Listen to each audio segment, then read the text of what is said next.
வையகம் வாழ்க வையகம் வாழ்க வளத்துடன் உலகெங்கும் இருக்கும் நம்ம குடும்பத்தினருக்கு டாக்டர் டிவைன் தினேஷன் அன்பான வணக்கங்கள். சரி, ஏப்ரல் மாதம் ராசி பலன்கள் பார்க்க போகிறோங்க. சரிங்களா, ராசி இல்லை லக்னம். ஓகே, லக்னத்தை வச்சு பாருங்கள், ஒன்று ஈஸி. இப்போ லக்னம்னா உங்கள் கட்டத்தில் லா எங்கே போட்டிருக்குன்னு பாருங்கள், அதுதான் லக்னம். அது ஒன்றும் பர்ஃபெக்டாக வேலை செய்யும். அதை வச்சு பார்க்கும்போது ஒன்றும் பர்ஃபெக்டாக வேலை செய்யும். சரி, இந்த ஏப்ரல் மாதம் என்னென்ன சிறப்பு? ஏப்ரல் தான் தமிழர்களுக்கான மந்த்தே. ஏன்னா நம்ம தமிழ் புத்தாண்டு ஏப்ரல் 16. நம்மளுக்கு வந்து இந்த சித்திரை அப்படின்றது தான் ஒரு புத்தாண்டாகவே ஆரம்பிக்கிறது. ஸோ ஏப்ரல் புனிதமான மாதம் நம்மளுக்கு ஒன்று. இன்னொன்று சித்ரா பௌர்ணமி வருது, சித்திரகுப்தர். சித்தர்களுடைய நிறைய ஆசீர்வாதம் வாங்கணும்னா சித்ரா பௌர்ணமி. சித்திரை திருவிழா, மதுரை குலுங்கன்ற மாதிரி ஃபுல் சித்திரை திருவிழா வருது. ஸோ இந்த ஏப்ரல் மாதம் வந்து ஒரு புனிதமான மாதம். ஓகேங்களா, இந்த புனிதமான மாதத்தில் நம்ம ராசிக்கு எந்தெந்த விஷயங்கள்லாம் ரொம்ப சாதகமாக இருக்குது, எதுலலாம் நல்ல வாழ்க்கையில் முன்னேறலாம், வேறு எந்தெந்த விஷயத்தில் நான் கொஞ்சம் கவனமாக இருக்கணும், என்னென்ன வழிபாடுகள் பண்ணணும் அப்படின்றத நம்ம ஒவ்வொன்றா பார்த்துட்டு வருவோம். இது கூடவே இந்த பண்டிகைகள், இந்த முக்கியமான நாட்கள், இந்த பௌர்ணமி, அமாவாசை இதையும் கலந்து சொல்கிறேன். அதுக்கேற்ற வழிபாடுகள் பண்ணிட்டு வர இந்த ஏப்ரல் மாதம் நம்மளுக்கு ஒரு சிறப்பான மாதமாக அமையும். ரிஷப ராசி, ரிஷப லக்னக்காரங்களுக்கு எப்படி இருக்கு? சூப்பராக இருக்குங்க. அதுவும் படிக்கிற பசங்களுக்குலாம் ரொம்ப நல்லாயிருக்கு. படிக்கிற பசங்க நல்லா படிப்பீங்க, சூப்பராக படிப்பீங்க. எக்ஸாம்ஸு ஆக்சுவலாக ஏற்கனவே எழுதி முடிச்சிருப்பீங்க. எக்ஸாம்ஸு ரிசல்ட் வருது, நல்லாவே ரிசல்ட் வரும். நீங்கள் அடுத்த குரூப், இப்போ 10th +1 போகிறீங்கன்னா குரூப் செலெக்ஷனுக்கோ, இல்லை ஸ்கூல்லேருந்து காலேஜ் போகிறீங்கன்னா குரூப் செலெக்ஷன், அதெல்லாம் பர்ஃபெக்டாக செலக்ட் பண்ணுவீங்க. ஸோ இது எல்லாமே நல்லாயிருக்கு. இன்னொன்று, வேலைக்கு ட்ரை பண்ணுறவங்களும், புதுசாக வேலைக்கு ட்ரை பண்ணுறவங்களும் முயற்சி ஸ்தானம் வந்து ரொம்ப நல்லாயிருக்குங்க. நீங்கள் தொடர்ந்து முயற்சி பண்ணலாம், கரெக்டான வேலை. ஏன்னா இதில் நிறைய பேர் இந்த banking, media, fashion industry, apparels business கூட, இந்த அப்பேரல்ஸ் துணி சம்மந்தமான நிறைய பிஸ்னஸ் வச்சுருப்பாங்க, இந்த பொட்டிக்லாம் வச்சுருப்பாங்க. இதெல்லாம் இந்த பிஸ்னஸுக்கு நீங்கள் எடுக்கிற முயற்சிகள் வெற்றி அடையும். முயற்சி ஸ்தானம் சூப்பராக இருக்குது. சரிங்களா, இது ஒன்று. அடுத்து வந்து பணம், கையில் வந்து நல்ல பணம் நிற்கும், குடும்பத்தில் நல்ல சந்தோஷம் இருக்கும். Personal finances completely good. அதை விட சூப்பர் என்னென்னா திருமணத்துக்கு டைம் வந்து ரொம்பவே நல்லாயிருக்கு.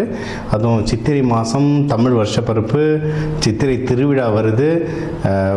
இது வந்து மெயினாக கணவன் மனைவிக்கு தான் இந்த மந்த் மெயினாக. சரிங்களா, கல்யாணம் தேடுறவங்க எங்கே மீனாட்சி சுந்தரேஸ்வர் மதுரைக்கு போக முடிஞ்சால் சூப்பர்.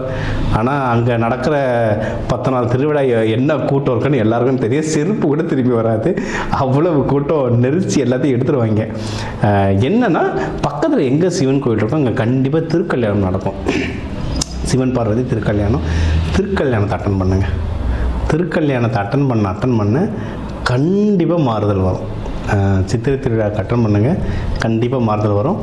ஏற்கனவே திருமணம் ஆனவங்க ஏதாவது இஷ்யூஸ் இருக்குது, இல்லை குழந்தை பிறப்புக்காக நீங்கள் ட்ரை பண்ணுறீங்க அப்படின்னாலும் தாராளமாக அதை போய் அட்டன் பண்ணலாம். எல்லாருமே திருக்கல்யாணம் அட்டன் பண்ணலாம்.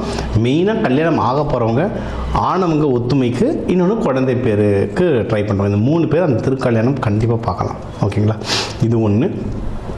அடுத்து வந்து நீங்கள் யாராவது இந்த லவ், எனது ரிஷபராசின்றது சுக்கிரன் வீடு. சரிங்களா, ஸோ உங்களுக்கு லவ் நல்லா அமையும். மற்றவங்க உங்ககிட்ட அட்ராக்ட் ஆவாங்க. ஏன்னா சுக்கிரன் முகம் வசீகரம் இருக்கும். அதுவும் இந்த ரோகிணி நட்சத்திரத்துலாம் இருந்துட்டிங்கன்னா முகம் வசீகரம் சூப்பராக இருக்கும் வரும். அந்த ப்ரப்போசல்ஸ் வந்துடும், தாராளமாக நீங்கள் வந்து மேரேஜாக மாற்றுறதுக்கும் இது வந்து ரொம்ப நல்லாயிருக்கும். அதுக்கான பொருள் உதவியோ, மக்களுடைய உதவியோ உங்களுக்கு தானாக அது வந்து அந்த கரெக்டான நேரத்தில் வந்து தானாக அமைஞ்சிரும். இது ஒன்று. அடுத்து வந்து நீங்கள் ஏதாவது தொழில் பண்ண போகிறீங்க, அந்த தொழில் வளர்ச்சி அடையணும். இதில் நிறைய பேர் இந்த உணவு சம்மந்தமாக கூட நிறைய பேர் இருக்க வாய்ப்பு இருக்குது. ரியல் எஸ்டேட் சம்மந்தமாக, அதுலேயே ரொம்ப ப்ரீமியம் செக்மெண்ட்டில் இருப்பாங்க. உணவுலேயே premium product, costly product, luxury products, இந்த டேட்ஸ்லாம் விற்பாங்க. Dry fruits, cashew, dry fruits, அந்த மாதிரி டேட்ஸ் விற்பாங்க. வெளிநாடுகளுக்கு இம்போர்ட் எக்ஸ்போர்ட் பண்ணுவாங்க. அந்த தொழிலில் நல்ல வளர்ச்சி அடையும், நல்ல ப்ராஃபிட்டும் கொடுக்கும். அதனால் தைரியமாக இறங்கி பண்ணுங்கள், ரொம்ப நல்லாயிருக்கும். எங்கே ஜாகிரதையாக இருக்கணும்னா தாயார் உடல்நிலை, அது ரொம்ப ஜாகிரதையாக பார்த்துக்கோங்க. அதுக்கப்புறம் ஏதாவது ஒரு இன்வெஸ்ட்மெண்ட் போடணுன்னா ரொம்ப யோசிச்சு பண்ணுங்க. அதாவது இப்போ வந்து பிஸ்னஸ் நல்லா உயரும். இது வந்து உழைப்பால் உயர பிஸ்னஸ், பணத்தால் இல்லை. பணம் போட்டால் பணம் வளருது ஒரு விஷயம், உழைச்சே பணக்காரனாவது ஒரு விஷயம். நீங்கள் உழைச்சே பணக்காரன், பொதுவாக ரிஷபராசி அப்படி தாங்க, உழைச்சி முன்னேறது தான் ரிஷபராசி. அது இப்போ இருக்க காலகட்டத்துக்கு உழைப்பால் எப்படி ப்ராஃபிட் எடுக்குதுன்னு பாருங்கள், பணத்தால் எப்படி எடுக்குதுன்றது பார்க்காதீங்க. ஏன்னா பணம் வந்து தேவைப்பட்ட மட்டும் இன்வெஸ்ட்மெண்ட் பண்ணுங்க, இல்லைன்னா பண்ணாதீங்க. வீடு நகை எதனா வாங்குறது இருந்தால் கூட தேவைன்னா மட்டும் வைங்க, கை வைங்க, இல்லைன்னா அதில் இன்வெஸ்ட்மெண்ட்டை கை வைக்காத நல்லது. இல்லை வாங்கி ஆகணுன்ற சூழ்நிலை வந்தால் வீட்டில் இருக்கவங்க ஒய்ஃபோ ஹஸ்பண்ட் பேரோ இல்லை குழந்தைங்க பேரில் யார் பேரில் வாங்கினா நல்லது. இப்போ நம்மளுக்கு ஒருத்தவங்க ஃபோன் பண்ணாங்க டிராக்டர் வாங்கணும் அப்படின்னு சொல்லிட்டு, அவரது பார்க்கும்போது அவர் பேரில் அது நல்லது இல்லைன்னு தோணுச்சு, அவங்க ஒய்ஃப் பேரில் வாங்கிட்டாங்க, அவ்வளோதான் சிம்பிள். அந்த மாதிரி யாருடைய பேர், ஏன்னா ஒய்ஃப் பேர்லையும் செட் ஆகலாம், இப்போ வேறு யார் குழந்தைங்க பேரில் வாங்கணுமானதை பார்க்கணும். யார் பேருக்கு நல்லா இருக்கும், அந்த ராசி இருக்கும், அதில் வாங்கிறது வந்து ஒன்றும் நல்லா சிறப்பாக இருக்கும். ஹெல்த்து பார்த்துக்கோங்க. ஹெல்த்து வந்து ரொம்ப முக்கியம். ஏன்னா அது முக்கியமாக மனசோட ஹெல்த். ஏன்னா டல்லாகிடுவாங்க ரிஷபராசி வந்து. எனக்கு இப்போ கரெக்டாக ஃபோன் வந்துச்சு, இந்த ஷூட்டிங் நடக்கும் நடுவில் லஞ்சில், ரிஷபராசி எப்போ தான் சார் நல்ல நேரம் அப்படின்ட்டு. என்னென்னா நல்ல நேரம் இருக்குது, ஆனால் நல்ல நேரம் இருக்குது, ஆனால் என்ன கொஞ்சம் இழுபறி வரும் அங்கங்கே. ஏன்னா சனி பகவான் வந்து 3ஆம் பார்வையாக பார்த்துட்ருக்காரு, அதனால் சின்ன இழுபறி வந்து நம்மளை இது பண்ணிக்கிட்டே இருக்கும். மற்றபடி கொஞ்சம் அது காலமாடு மாதிரி தான் ரிஷபம், முட்டி மோதிட்டிங்கன்னா நம்ம உடச்சிட்டு மேலே வந்துடலாம், சரிங்களா? அதனால் ஓவராலாகவே நல்லாயிருக்கு. ஹெல்த் இஷ்யூஸ் கூட கொஞ்சம் குறையும். உங்களுக்கு மனசு செட்டில் ஆகிடுச்சுன்னா ஹெல்த் இஷ்யூஸ் குறையும். உடம்புல இருக்க சூட்டை இறக்குங்க. ஏன்னா இப்போ வந்து கிளைமேட் ஃபுல்லாக மாறுறதுனால உடம்புல இருக்க சூட்டை இறக்குங்க. லைக் அந்த எண்ணெய் தேய்ச்சி குளிக்கிறது, இல்லை நீர் ஆகாரமாக நிறைய சாப்பிட்றது, தினமும் அட்லீஸ்ட் இப்போ வந்து வெயிலெலாம் பிரித்து மேய்ஞ்சிட்ருக்கோம், ஒரு வேளையாவது மோர் சாதம், தயிர் சாதம்ன்றதை தாண்டி மோர் சாதமாக சாப்பிடுங்க. உடம்புல சூட்டை குறைய மனசு வந்து உங்களுக்கு ஒரு நிலை வரும், அதில் வந்து நீங்கள் வந்து ஜெயிச்சுக்கிட்டே வரலாம், சரிங்களா? ஸோ ஓவராலாக நல்லாயிருக்கு. வேலையிலையும் இது வந்து இந்த உங்களுக்கு சித்திரையில் தான் கம்பெனிகளில் பொதுவாகவே இந்த அப்ரைசல் பற்றி பேசுவாங்க, ப்ரொமோஷன்ஸ் பற்றி பேசுவாங்க. ஸோ அது ஈகராக பாருங்கள். ப்ரமோஷன்ஸோ உங்களுடைய அங்கே இருக்க சூழ்நிலைகள் பொறுத்து ப்ரமோஷன்ஸ் கிடைக்க வாய்ப்பு இருக்குது. அப்படின்னா ஒரு நல்ல அப்ரைசலாவது கிடைக்கும். ரியலிஸ்டிக்காக அங்கே நீங்கள் பாட்டுன்னு பெரிய நம்பராக நினச்சி எனக்கு இந்த நம்பர் வரல நினச்சாதீங்க, மற்றவங்களுக்கு வரதை விட உங்களுக்கு பெட்டராக இருக்கும், அவ்வளோதான், சரிங்களா? ஸோ உங்களுக்கு வந்து இந்த அப்ரைசல், இதை தாண்டி உங்களுக்கு வேலையில் பிரச்சனைனா தனியாக எனக்கு கன்சல்டேஷன் ஒரு ஃபோன் பண்ணுங்கள். நம்ம வந்து கன்சல்டேஷன் பார்த்து வேறு என்ன பண்ணலாம், என்னென்ன வழிமுறைகள் பண்ணலாம், என்னென்ன தானியங்கள் கையில் வச்சுக்கலான்றதை நம்ம சொல்கிறேன். அது பண்ணும்போது நம்மளுக்கு வந்து பாசிட்டிவான நிறைய நியூஸ்கள் வர நிறையவே நம்மளுக்கு வாய்ப்பு இருக்குது, ஓகேங்களா? ஸோ வேலை நல்லாயிருக்கு, பிஸ்னஸ் பண்ணுறவங்களுக்கு நல்லாயிருக்கு, எல்லா சூழ்நிலையும் சூப்பராக இருக்குது. ஜாகிரதையாக இருக்க வேண்டியது வந்து நம்ம வந்து இந்த பண விஷயம், இன்வெஸ்ட்மெண்ட் விஷயத்தில் ஜாகிரதையாக இருக்குது. மனசை ஒரு நிலையில் வச்சுருக்கோங்க. தூக்கம் வராமலாம் யாருன்னா கஷ்டப்பட்டீங்கன்னா நீங்கள் வந்து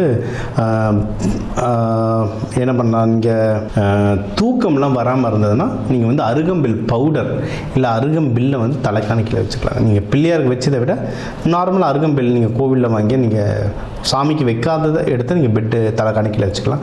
அதுவே தூக்கம் நல்லா வரும். தெய்வ வழிபாடுகள் அப்படின்னா லக்ஷ்மி தாயார், ரங்கநாதரோட லக்ஷ்மி தாயாரை வச்சு நீங்கள் வழிபாடு பண்ணுறது வந்து இன்னும் நல்லாவே உங்களுக்கு வந்து ரொம்ப நல்ல பலன்கள் தரும். அந்த வெள்ளிக்கிழமை சுக்கிர உரையில் வழிபடுங்க, சூப்பராக உங்களுக்கு வேலை செய்யும். சரி, இப்போ உங்கள் ராசிக்கு வந்து எல்லா முக்கியமான விஷயங்கள் பார்த்தோம்.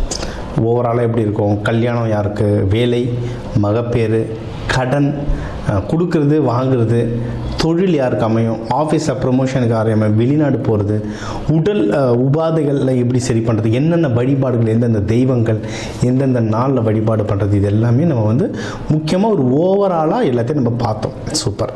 இப்போ அதான் 12 ராசி, ஒரு 12 கோடி தமிழர்கள் இருக்கும். ஒரு ராசியும் ஒரு கோடி பேருக்கு பொதுவாக சொல்லியிருக்கோம், பொது பலனாக சொல்லியிருக்கோம். இதுவே ஒர்க் ஆகும். ஒன்றும் ஸ்பெசிஃபிக்காக இல்லை எனக்கு இது பத்தலை, எனக்கு ஒன்றும் கிளாரிட்டி வேணும், இல்லை நீங்கள் சொல்கிறது சிலது எனக்கு நடக்கலை அப்படின்னா நீங்கள் வந்து உங்கள் ஜாதகத்தை வச்சு தான் பார்க்கணும், சரிங்களா? உங்கள் ஏன்னா தனிப்பட்ட ஜாதகத்தை வச்சு கிரக நிலைகள் மாறும்ல, அப்போது அதை வச்சு தனிப்பட்ட ஜாதகம் வச்சு பார்க்கணும். இது ஒன்று. இன்னொன்றுங்க, ஜாதகம்ன்றது ப்ரெடிக்ஷன், இது நடக்கும், இதெல்லாம் நடக்க வாய்ப்புகள் இருக்குன்ற ஒரு கால்குலேஷன், இதுதான், ஓகேவா? இதை தாண்டி நமக்கு வந்து இந்த கிரகங்களோட எப்படி நம்ம வந்து ஒரு அலைன்மெண்ட்டுன்னு சொல்லுவாங்க, அவங்களுடைய வேவ் லென்த்தில் நம்ம அலைன்மெண்ட் ஆகிட்டோம்ல, அவங்க போக்குலேயே நம்ம போயிடணும்னா ஜெயிச்சிடலாம்.